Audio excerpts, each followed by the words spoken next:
Hello everyone and welcome to your own channel Keshav Jha King's lab. तो आज हम लोग करने वाले हैं हमारे चैप्टर नंबर 1 का पार्ट 3।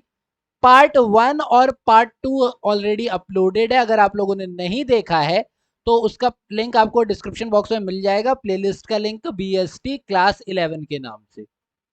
ठीक है, देखो पार्ट 1 के अंदर और पार्ट 2 के अंदर मैं जो ये एवोल्यूशन वाला पार्ट है ना, एवोल्यूशन ऑफ बिजनेस जो है मैं ऑलरेडी क्लियर कर चुका हूं। एवोल्यूशन का मतलब क्या क्या पढ़ चुके हैं हम लोग हिस्ट्री के बारे में पढ़ चुके हैं कि बिजनेस क्यों इंडिया इतना फेमस है, कैसे वर्ल्ड इकोनॉमी में इसका पार्ट है, ये पढ़ चुके हैं। हम लोग इंडिजीनियस बैंकिंग सिस्टम के बारे में पढ़ चुके हैं। इंडिजीनियस बैंकिंग सिस्टम में एवोल्यूशन के साथ हम लोग 1 एडी से लेकर के 1991 तक की सारी चीजें पढ़ चुके हैं कि कैसे इंडिया का वर्ल्ड इकोनॉमी में पार्टिसिपेशन था, सब पढ़ चुके हैं। ट्रेडिंग कम्युनिटीज के बारे में, ट्रांसपोर्ट के बारे में पढ़ चुके हैं कि उस टाइम पे बस लैंड एंड सी का इंपॉर्टेंस था क्योंकि प्लेन वगैरह थे नहीं।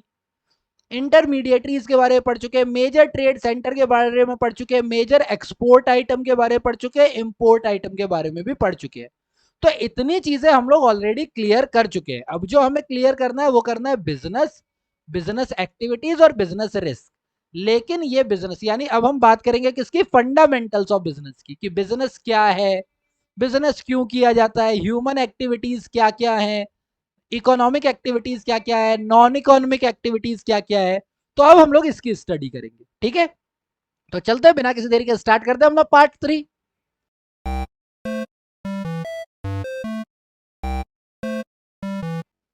देखो कुछ भी और पढ़ने से पहले ये पता होना चाहिए कि भैया मीनिंग क्या है बिजनेस की, बिजनेस कहते किसे, बिजनेस होता क्या है, कैरेक्टरिस्टिक्स क्या होते हैं। लेकिन मैं बिजनेस पे जाने से पहले बात करूंगा ह्यूमन एक्टिविटीज की। किसकी बात करूंगा, ह्यूमन एक्टिविटीज की। क्लियर, पढ़ते जरा इसके बारे में, पढ़ते क्या बोला हुआ है कि all human beings have different type of need. सही बात है, सबकी नीड अलग अलग होती है, ये तो बात क्लियर है ना। So in order to fulfil those needs they have to perform some or the other activity. जैसे कि आपकी नीड है कि आपको नॉलेज चाहिए, आपको नॉलेज चाहिए, ठीक है। मेरी मेरी नीड है कि मुझे मनी चाहिए। सिंपल सी भाषा में बात करते हैं, आपको नॉलेज चाहिए, मुझे मनी चाहिए। तो नॉलेज करने का आपका नीड है, मेरी नीड मनी की है। तो आप स्टडी कर रहे हो, मैं टीच कर रहा हूं। कोई ना कोई तो एक्टिविटी कर ही रहे हैं ना, एक ना एक एक्टिविटी तो कर ही रहे हैं। आप पढ़ने की एक्टिविटी कर रहे हो, मैं पढ़ाने की एक्टिविटी कर रहा हूं। सिंपल सी बात है। तो हर कोई इंसान कुछ ना कुछ तो कर ही लेता है। कोई स्टैंड अप कॉमेडियन कॉमेडियन हो जाता है ना। तो कोई आजकल इंस्टा का इन्फ्लुएंसर बन जाता है, तो कोई आईएएस ऑफिसर भी बन जाता है। तो कुछ ना कुछ तो हम लोग कर ही रहे हैं। तो इसी तरह से तो कोई भीख भी मांग रहा है। भाई कोई भी काम छोटा या बड़ा थोड़ी ना होता है, तो मैं तो सारे कामों को इंक्लूड करूंगा ना। कोई काम तो हो रहा है ना। इसीलिए हमने क्या किया है, ये जो ह्यूमन एक्टिविटीज, इंसान जो भी काम करता है, इसको दो पार्ट में डिवाइड कर देते हैं, economic and non economic, economic and non economic. अब मैं आज एक बात आप लोगों को क्लियर कर देता हूं, हमेशा के लिए गांठ बांध लो कि जब भी इकोनॉमिक वर्ड का मतलब आए, इकोनॉमिक वर्ड आए, इकोनॉमिक से रिलेटेड कुछ भी आए, तो इसका मतलब वहां पर पैसों की बात होने वाली। अब इस पर काफी बच्चे अग्री नहीं करेंगे क्योंकि आपको जो डेफिनेशन लिखवाई गई है उसमें बोला हुआ है कि इकोनॉमिक्स और economic is a study of resources, study of utilization of resources. ठीक है, बिल्कुल करेक्ट है, इको के हिसाब से ये बात बिल्कुल सही है कि economic is the study of utilization of optimum utilization of resources. पर मॉडर्न वर्ल्ड में सबसे बड़ा रिसोर्स ही क्या है, सबसे बड़ा रिसोर्स कौन सा है अपने पास। किसी भी काम के लिए सबसे पहले क्या चीज ढूंढते हो, पैसा। तो इसीलिए इकोनॉमिक जब भी वर्ड आ जाए तो इसका मतलब पैसों की बात होगी। तो इकोनॉमिक में पैसों की बात होगी, नॉन इकोनॉमिक में पैसों की बात नहीं होगी। ठीक है, तो इतना बताने के बाद आपको मैंने क्या बोल दिया कि भैया इकोनॉमिक में पैसों की बात होगी, नॉन इकोनॉमिक में पैसों की बात नहीं होगी। ये बात तो क्लियर है। ठीक, तो क्या बोला हुआ है, those activities whose objective is to earn money and create wealth. आप सब अमीर बनना चाहते हो, सब बड़ी गाड़ी खरीदना चाहते हो, वो करने के लिए क्या करोगे, वो करने के लिए क्या करोगे, चाहे पॉलिटिशियन बनो, चाहे पुलिस बनो, चाहे जॉब करो, चाहे बिजनेस स्टार्ट करो, कुछ भी ऐसा करो जिसमें पैसा कमाने की बात आ रही है तो वो क्या है, इकोनॉमिक एक्टिविटी है। ठीक है, those activities whose aim is not to earn money but to satisfy social, psychological and emotional need, ये क्या कहलाएगा हमारा, नॉन इकोनॉमिक एक्टिविटी। ऐसा काम जिसका काम हमें प्रॉफिट कमाना ही नहीं है, उस काम को करके हमें प्रॉफिट कमाना ही नहीं, हमारा काम क्या है कि हमारे सोशल नीड सेटिस्फाई हो, साइकोलॉजिकल नीड्स और इमोशनल, हमें लव मिले, हम आउट ऑफ सिंपैथी कोई काम कर रहे हैं, पेट्रियोटिज्म देशभक्ति के लिए कोई काम कर रहे हैं, तो ये क्या होगा, ये हमारा क्या कहलाएगा, नॉन इकोनॉमिक एक्टिविटी। जैसे कि एज अ टीचर जब मैं स्कूल में पढ़ा रहा हूँ, एज अ टीचर जब मैं स्कूल में पढ़ा रहा हूँ तो वहां पर मुझे सैलरी मिलेगी, तो ये यहाँ मैं पैसा कमा रहा हूँ, पैसा कमा रहा हूँ तो मेरे लिए क्या हो गया, इकोनॉमिक एक्टिविटी हो गई। लेकिन अभी जैसे यूट्यूब पे मुझे पैसा नहीं मिल रहा, बाद में मिलेगा, वो बाद की बात है, जब पैसा मिलेगा तब की बात करेंगे। लेकिन इसमें भी मैं कर तो इसलिए रहा हूँ ना ताकि क्रिएट हो वेल्थ, तो वो भी मेरी इकोनॉमिक एक्टिविटी है। लेकिन मैं घर में अपने किसी कजन के बच्चे को पढ़ा रहा हूँ, या मैं किसी एनजीओ में जाकर के गरीब बच्चों को पढ़ा रहा हूँ और उसके लिए कोई सैलरी चार्ज नहीं कर रहा। अब यहाँ पर मैं सैलरी चार्ज ही नहीं कर रहा, तो पैसा इन्वॉल्व ही नहीं है, पैसा इन्वॉल्व नहीं है तो ये मैं अपने साइकोलॉजिकल नीड, सोशल नीड के लिए कर रहा हूँ, तो ये क्या हो जाएगा हमारा, नॉन इकोनॉमिक एक्टिविटी। क्लियर है, आई होप आप लोगों को समझ में आ गया होगा। ठीक, नहीं समझ में आया तो कैसे बताते हैं, चलो दो मूवीज के एग्जाम्पल लेते हैं, बहुत ही सिंपल सी दो मूवीज के एग्जाम्पल लेते हैं। अभी लास्ट ईयर ना दो फिल्में बहुत बड़ी हिट हुई थी, पठान और जवान। ठीक है, पठान मूवी में क्या था कि वो रॉ का एजेंट है और वो देशभक्ति कर रहा है, लेकिन साथ साथ सैलरी भी तो ले रहा है, इकोनॉमिक एक्टिविटी। लेकिन जवान मूवी में क्या था कि वो खुद तो बना हुआ है वहां पे आईपीएस ऑफिसर है, वो काम अलग है, लेकिन वो जो अभी चोरी वोरी का काम कर रहा है उसका मकसद कभी भी पैसा कमाना नहीं, देश के लोगों को जागरूक करना है, तो ये नॉन इकोनॉमिक एक्टिविटी है। तो पठान में रॉ में सैलरी मिलेगी, इकोनॉमिक एक्टिविटी। जवान पेट्रियोटिज्म थोड़ी ना है वहां पर, भाई सैलरी मिल रही है ना, कोई फ्री में थोड़ी ना काम कर रही हो। पठान में आप इकोनॉमिक एक्टिविटी कर रहे हो, जवान में आप नॉन इकोनॉमिक एक्टिविटी कर रहे हो, डंकी में आप नॉन इकोनॉमिक एक्टिविटी कर रहे हो, क्योंकि फ्री में लेके जाता है ना वो उसको, ताकि अपने प्यार को बस उसकी जगह पे पहुंचा दे, इसलिए लेके जाता है ना। ठीक है, अरे मूवीज से बहुत एग्जाम्पल मिलते हैं, अगर आप देखोगे तो बहुत एग्जाम्पल मिलते हैं मूवीज से। तो ऑब्जेक्टिव की अगर मैं बात करूं तो इसका एम ही क्या है भैया, गुड जनरेट करना है और प्रॉफिट कमाना है, सिंपल सी बात, गुड जनरेट करना है, प्रॉफिट कमाना है। क्लियर, जैसे वॉर मूवी है, वॉर मूवी आप लोगों ने देखी होगी, वॉर मूवी में ऋतिक रोशन आर्मी छोड़ देता है, रोग हो जाता है, रोग यानी कि सब कुछ छोड़ के निकल गया है, तो अब वो पैसे के लिए काम नहीं कर रहा है, वो देशभक्ति के लिए काम कर रहा है, तो वो नॉन इकोनॉमिक एक्टिविटी है। जब तक वो काम कर रहा था आर्मी के अंदर रह करके तब तक वो पेट्रोटिज्म नहीं था, तब तक सैलरी भी थी उसमें, देशभक्ति तो थी ही, मैं मना नहीं कर रहा, देशभक्ति तो थी ही, पर वो एक इकोनॉमिक एक्टिविटी भी थी क्योंकि उसके उसे पैसे भी मिल रहे थे। क्लियर हो गई बात, डन। ऑब्जेक्टिव क्या है इसका, कि इसका मेन ऑब्जेक्टिव है गुड, गुड जनरेट करना, प्रॉफिट कमाना, जबकि इसका मेन है मेंटल सेटिस्फेक्शन मिले, मन को शांति मिलनी चाहिए, शांति बहुत इंपॉर्टेंट है।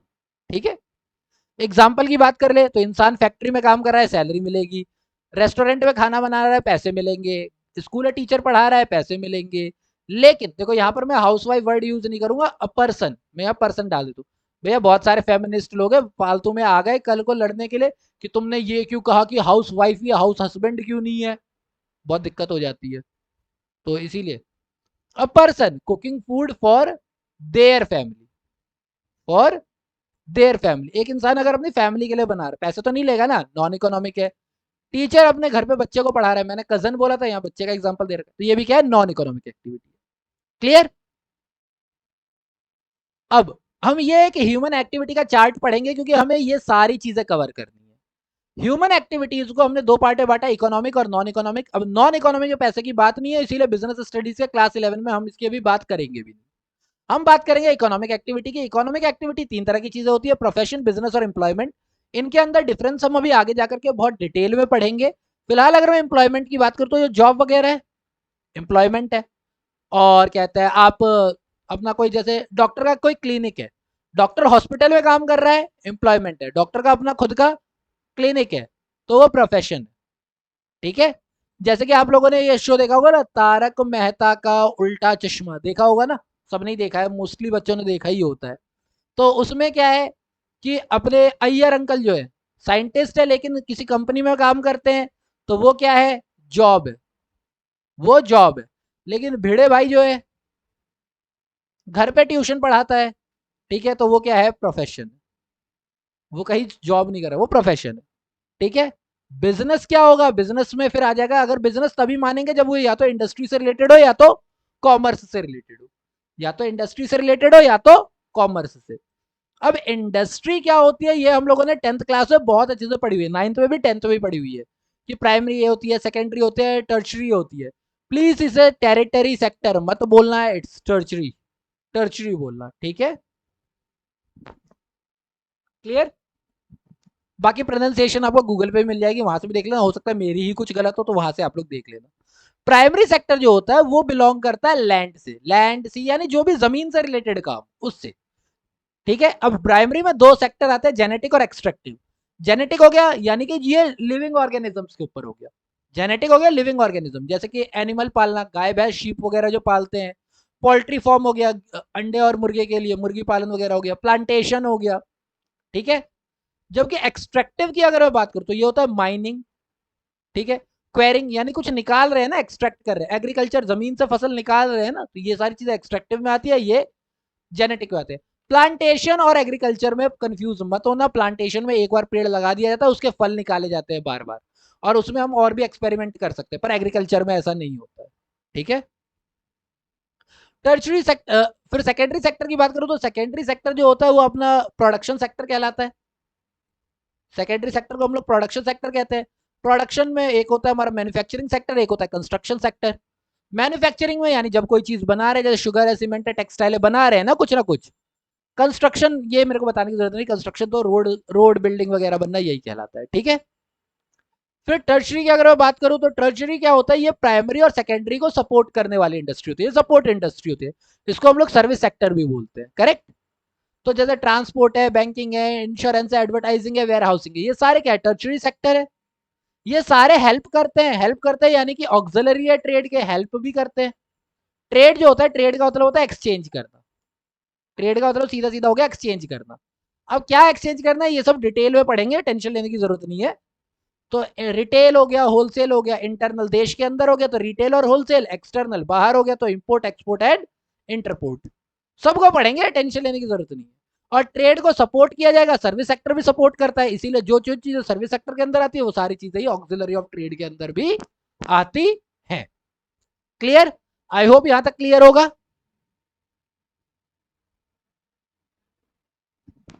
ठीक, देखो मैंने पहले ही कहा था कि बीएसटी का ये चैप्टर थोड़े बड़े हैं तो हमें थोड़ा सा ज्यादा पढ़ना पड़ेगा, है ना। तो ज्यादा कुछ नहीं, ये बिजनेस, कॉन्सेप्ट ऑफ बिजनेस और कैरेक्टरिस्टिक्स ऑफ बिजनेस आज के लिए बस इतना ही लूंगा, ठीक है। ज्यादा नहीं करेंगे, इतना ही करके छोड़ देंगे। मैंने कहा था ऊपर लिखा होता ना बिजनेस का मीनिंग एंड कैरेक्टरिस्टिक्स, तो वहां पर हमने बात की किसकी, सिर्फ ह्यूमन एक्टिविटीज की। अब हम एक्चुअली पढ़ेंगे कि बिजनेस होता क्या है, ठीक है। So it is an economic activity which involve production, purchase, sale और डिस्ट्रीब्यूशन ऑफ गुड्स एंड और सर्विस। एंड इसलिए क्योंकि गुड्स एंड सर्विसेज भी हो सकता है और एक ही कंपनी के अंदर गुड्स और सर्विसेज भी हो सकता है, with the purpose of earning earning profit होना चाहिए, यहां पर प्रॉफिट होना चाहिए, earning profit through the satisfaction of human need, यानी ऐसी एक्टिविटी जिसमें आप प्रॉफिट कमाते हो ह्यूमन नीड को सेटिस्फाई करने के लिए, जिसके अंदर आप प्रोडक्शन भी करते हो, परचेज भी करते हो, सेल भी करते हो, डिस्ट्रीब्यूशन भी करते हो, वो हमारा क्या कहलाता है, बिजनेस। तो बिजनेस के अंदर प्रोडक्शन, परचेज, सेल्स, डिस्ट्रीब्यूशन, ये सारी चीजें आती हैं। एक और चीज मैं ऐड कर देता हूं, ऑन रेगुलर बेसिस, ये बहुत इंपॉर्टेंट पॉइंट है, रेगुलर बेसिस। जैसे कि मान लो एक सिंपल सी बात बताऊं कि मेरा एक फ्रेंड है, वो फ्रेंड जो है वो उसकी हॉबी है कि वो पोर्ट्रेट बनाता है, वो उसकी हॉबी है कि वो पोर्ट्रेट बनाता है। अब वंस इन अ वाइल मैंने उससे कहा कि एक काम कर, मेरे को अपने किसी फ्रेंड की पोर्ट्रेट चाहिए, तू मेरे से 100 रुपए ले लियो, ठीक है, 100 रुपए, 1000 रुपए ले लियो, चलो 1000 कर देते, अमीर बन जाता हूं मैं, 1000 रुपए ले लेना। उसने कहा ठीक है, उसने 1000 पोर्ट्रेट बना दिया और 1000 रुपए ले लिया, लेकिन उसने सिर्फ मेरे लिए पोर्ट्रेट बनाई, उसकी ये हॉबी है, वो और किसी के साथ नहीं करता। तो उसने क्या किया, पैसे तो लिए, तो प्रोडक्शन तो किया, पोर्ट्रेट बनाई, सामान भी लेकर के आया, वो परचेज भी किया, उसने सेल भी किया, पर वो रेगुलर बेसिस पे नहीं किया, वंस एक बार करके छोड़ दिया। तो अब ये बिजनेस नहीं। क्लियर? तो रेगुलर बेसिस होना बहुत जरूरी है, ये याद रखना। क्लियर? तो अब बात करते हैं कैरेक्टरिस्टिक्स ऑफ बिजनेस की। तो बहुत सिंपल सिंपल सी बात है, कैरेक्टरिस्टिक्स क्या है बिजनेस, बिजनेस में पैसों की बात हो रही है, तो ये एक इकोनॉमिक एक्टिविटी है, तो बताने की जरूरत ही नहीं है। बिजनेस करते ही क्यों है? प्रॉफिट कमाने के लिए, वेल्थ क्रिएट करने के लिए, है ना? तो यानी क्या, इकोनॉमिक एक्टिविटी है। An economic activity, business is considered as an economic activity as it is undertaken with the objective of earning money. पैसा कमाना है, तो पैसा कमाने के लिए तो इकोनॉमिक एक्टिविटी है। इसके अंदर क्या करेंगे, तो इसके अंदर प्रोडक्शन करेंगे, या तो गुड्स बनाएंगे या तो सर्विस बनाएंगे, या तो गुड्स या तो service. Business includes all the activities concerned with the production और प्रोक्योरमेंट। प्रोडक्शन का मतलब क्या होता है, बना रहे, खुद बना रहे, प्रोक्योरमेंट लेके आ रहे हैं, ठीक है, जरूरी नहीं मैं खुद क्रिएट कर रहा हूं, मैं बस लेके आ रहा हूं, सप्लाई कर रहा हूं। तो goods and services for sales. Done. Service के अंदर ट्रांसपोर्टेशन, बैंकिंग सर्विस, जो हमने ऊपर पढ़ाई हुआ है वो सारी चीजें आती है। गुड्स हम लोगों को पता है। क्लियर? कोई दिक्कत नहीं? तो इसके अंदर क्या होता है, इकोनॉमिक एक्टिविटी है, इसके अंदर हम प्रोडक्शन करते हैं। नेक्स्ट, हम सेल भी करते हैं, बना के रखूंगा थोड़ी ना अपने पास, सेल भी तो करूंगा ना, sale or exchange of goods and services. There should be a sale or exchange of goods and services between the seller and the buyer. अब समझ आया मैंने रेगुलर बेसिस क्यों कहा? देखो ये तीनों बातें यहां पर क्लियर हो गई कि नहीं हो गई? जब मेरे फ्रेंड से मैंने पोर्ट्रेट बनवाया तो उसने क्या किया, वो इकोनॉमिक एक्टिविटी थी, उसने प्रोडक्शन भी किया और उसने सेल भी किया, बट वो रेगुलर बेसिस पे नहीं है। Clear? So seller and the buyer, if the goods are produced not for the purpose of sale but say for internal consumption, it cannot be called a business activity। यानी कि मैंने, मेरे friend ने अगर कोई पोर्ट्रेट अपनी खुद की बना के, अपने फैमिली की बना करके अपने घर में ही टांग ली, है ही नहीं वो बिजनेस एक्टिविटी। कैसे? अपने खुद के लिए थोड़ी ना होगा, नहीं। बट अगर वो किसी को बेचने के लिए बना रहा है और रेगुलर बेसिस पे कर रहा है, then it is a business. Clear? देखो फोर्थ पॉइंट यही दे रखा है ना, dealing in goods and services on regular basis. अगर रेगुलर बेसिस नहीं है तो business. There should be a regularity of dealing of exchange of goods and services, regularity होनी चाहिए। वन सिंगल ट्रांजेक्शन और sale of purchase does not constitute business. यानी कि अगर रेगुलर बेसिस पे है तो वो बिजनेस है, अगर एक आध बार कर रहे हो तो ना भैया, इसको तो हम बिजनेस नहीं कहेंगे। क्लियर? इकोनॉमिक एक्टिविटी है तो क्यों कर रहे होंगे, प्रॉफिट अर्न करने के लिए करेंगे। भैया मैं बिजनेस क्यों कर रहा हूँ, बिजनेस करूंगा क्योंकि प्रॉफिट अर्न करना है, ठीक है। The main purpose of the business is to earn profit, profit earn करना ही करना, पहला काम ही है ये प्रॉफिट करना। अब कोई लॉस कमाने के लिए थोड़ी ना बिजनेस करता है, ठीक है। और एक बिजनेस सर्वाइव भी नहीं कर सकता विदाउट मेकिंग प्रॉफिट। अगर कोई बिजनेस है जिसमें प्रॉफिट हो ही नहीं रहा है तो वो बंद हो जाएगा, वो चलेगा कैसे? So businessman try to maximise profit by increasing the volume of sales and reducing cost. Clear हो गई बात?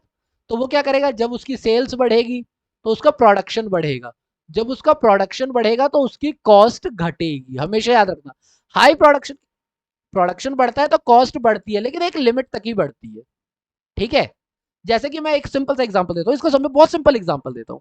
एक मशीन है, उसमें मैं 1000 यूनिट बना सकता हूं, किसी चीज के 1000 यूनिट बना सकता हूं, लेकिन मैं 500 यूनिट ही बना रहा हूं।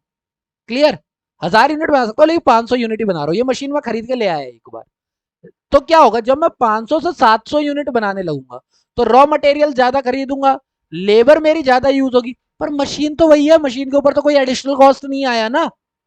तो इसीलिए क्या हुआ, सेल्स बढ़ेगा तो कॉस्ट कम हो जाएगी, क्योंकि मशीन की कॉस्ट मेरी इंक्रीज हो ही नहीं रही है, मशीन की कॉस्ट तो वहीं पे फिक्स्ड है। तो इस वजह से क्या होता है, अगर हम ज्यादा प्रोडक्शन करते हैं तो उसकी वजह से हमारी पर यूनिट कॉस्ट जो है वो घट जाती है। अगर आप लोग शार्क टैंक वगैरह देखते हैं तो शार्क टैंक वगैरह में इसके बारे में कई बार बात की गई है कि आप बल्क में बनाते हो या लिमिटेड करते हो तो आपकी पर यूनिट कॉस्ट क्या आती है। तो अगर आप ज्यादा बना रहे हो तो आपकी पर यूनिट कॉस्ट कम आएगी, सिंपल सी भाषा में।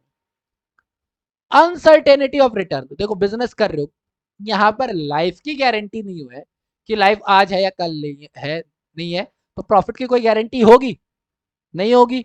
अब मैंने कोई कोर्स किया था, मुझे लगा उसके बेसिस पे तुरंत जॉब मिल जाएगी, लेकिन जैसे ही कोर्स का रिजल्ट आया कोविड आ गया, नहीं लगी जॉब 2 साल तक। क्या करेंगे? तो बिजनेस या प्रॉफिट अर्निंग जो भी बिजनेस में, ऐसे कई सारे लोगों ने बिजनेस स्टार्ट किया था, एकदम से ही रुक गया, कोविड आ गया। तो अनसर्टेनिटी ऑफ रिटर्न बहुत बड़ी चीज होती है किसी भी बिजनेस में।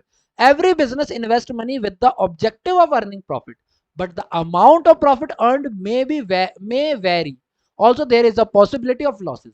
यानी हो सकता है कोई बिजनेस ज्यादा प्रॉफिट कमा रहा हो, कोई कम कमा रहा हो, और कोई कमा ही ना रहा हो। ठीक है। And the next one is element of risk. अब देखो, पैसा कमाना है तो पैसा तो लगेगा। आप लोगों ने स्कैम 1992 अगर देखी हुई है ना, रिस्क नहीं तो इश्क नहीं। एक चीज बोलते हैं हम लोग, नो रिस्क नो गेन, है ना।